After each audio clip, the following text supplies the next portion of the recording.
ایک صحابی رسول اللہ صلی اللہ علیہ وسلم سے عرض کرنے لگے، اللہ کے رسول، کیا ہم قیامت والے دن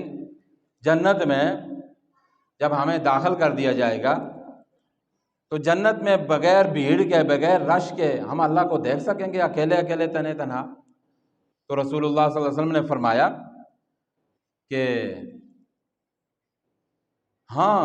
جس طرح تم 14ویں رات کے چاند کو دیکھتے ہو، ہر فرد اکیلے اکیلے دیکھ رہا ہوتا ہے اس کو، کوئی بھیڑ کوئی رش نہیں، سب کو 14ویں کا چاند نظر آ رہا ہے،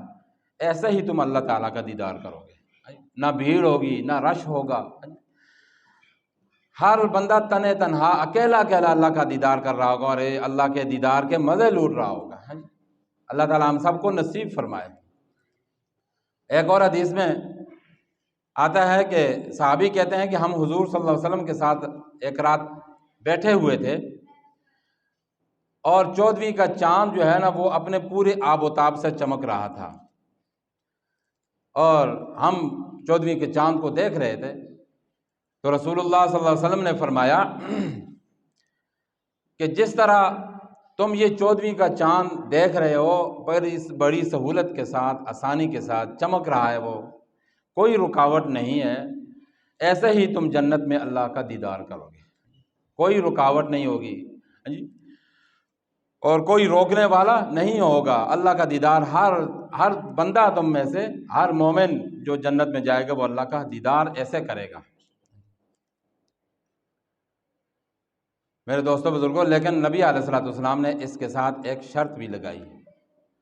فرمایا کہ اگر ہو سکے تو تم یہ کرو، اگر تم نے اللہ کا دیدار کرنا ہے تو تم یہ کرو کہ سورج طلوع ہونے سے پہلے والی نماز اور سورج غروب ہونے سے پہلے والی نماز، اس کا بہت زیادہ اہتمام کرو، یعنی فجر کی نماز اور عصر کی نماز۔ فجر میں انسان کے اوپر نیند کا غلبہ ہوتا ہے، گرمیوں کے اندر اے سی والے کمرے سے نکلنا مشکل اور سردیوں میں گرم بستر سے باہر نکلنا مشکل ہوتا ہے، تو اس وقت کیا ہوتا ہے، قربانی کا وقت ہوتا ہے، مشقت کا ٹائم ہوتا ہے، اور وہ ساری مشقت کو اٹھا کر بندہ اللہ کے دربار میں حاضر ہو کر نماز ادا کرتا ہے فجر کی۔